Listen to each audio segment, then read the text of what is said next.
வணக்கம், welcome back to my channel innovative ingredients. இன்றைக்கி நம்ம ஒரு டெலிஷியஸான கேக் ரெசிபி தான் பார்க்க போகிறோம். வாங்க எப்படி பண்ணுறதுன்னு பார்க்கலாம். இந்த கேக் செய்கிறதுக்கு நான் போர்பன் க்ரீம் பிஸ்கெட் 3 பேக்கெட் எடுத்திருக்கேன். இதை ஒரு பிளெண்டரில் போட்டு அரைக்க போகிறோம். ஸோ இப்படி உடச்சி போட்டுக்கோங்க. இதை ஃபைன் பவுடராக்கி எடுத்துக்கலாம்.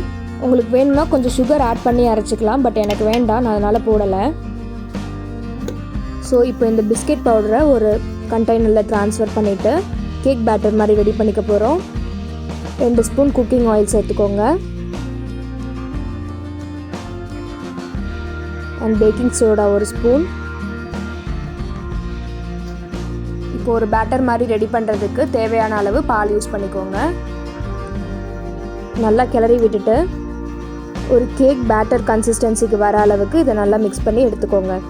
இந்த மாதிரி இருக்கணும். இப்போ கேக் பேட்டர் ரொம்ப நல்லாவே ரெடி ஆகிடுச்சு. இப்போ இது வேறு ஒரு கண்டெய்னரில் போட்டுட்டு குக் பண்ணி எடுத்துக்க போகிறோம். அந்த கண்டெய்னரில் பேட்டரை மாற்றுறதுக்கு முன்னாடி ஆயில் தடவி வச்சுக்கோங்க. இப்போ இதில் நம்மளோட கேக் பேட்டரை ட்ரான்ஸ்ஃபர் பண்ணிக்கலாம். இப்போ இந்த பேட்டரை ப்ரெஷர் குக்கரில் போட்டு குக் பண்ணிக்க போகிறேன். இப்போ நான் ஒரு 3 to 4 பாதாம்ஸ் இந்த மாதிரி உடச்சி வச்சுருக்கேன். அதை டாப்பிங்ஸ் மாதிரி கேக்குக்கு போட்டுக்கலாம். இதில் பார்த்தா தெரியும் கன்சிஸ்டன்சி எப்படி இருக்குன்னு. ப்ரெஷர் குக்கரில் எப்படி போட்டதுன்னு பார்க்கலாம்.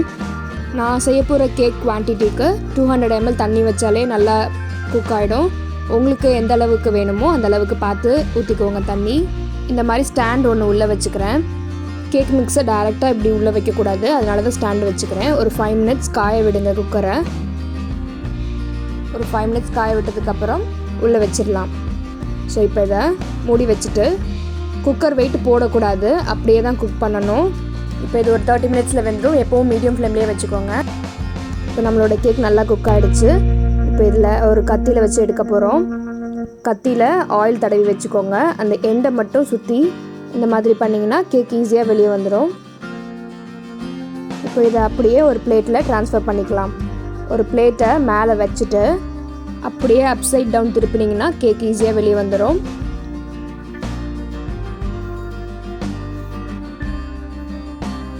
இப்போ டெலிஷியஸான போர்பன் கேக் ரெடி ஆகிடுச்சு. இதை இப்போது எப்படி டெக்கரேட் பண்ணுறோம், எப்படி ப்ரெசென்ட் பண்ணுறோன்னு தான் அதில் இருக்குது. நம்மளோட க்ரியேட்டிவிட்டி தான் அதில். டெக்கரேட் பண்ணும்போது வீடியோ எடுக்க மறந்துட்டேன், ரியலி சாரி. இப்போ நான் எப்படி பண்ணியிருக்கேன்னு மட்டும் காட்டுறேன். நான் சுற்றி டெக்கரேட் பண்ணுறதுக்கு நபாட்டி பிஸ்கெட் யூஸ் பண்ணியிருக்கேன். தம்ப்நெயிலே பார்த்துருப்பீங்க. நபாட்டி பிஸ்கெட்டை அப்படியே வச்சுட்டு அதை நான் சாட்டின் ரிப்பனில் கட்டி விட்டுட்டேன்.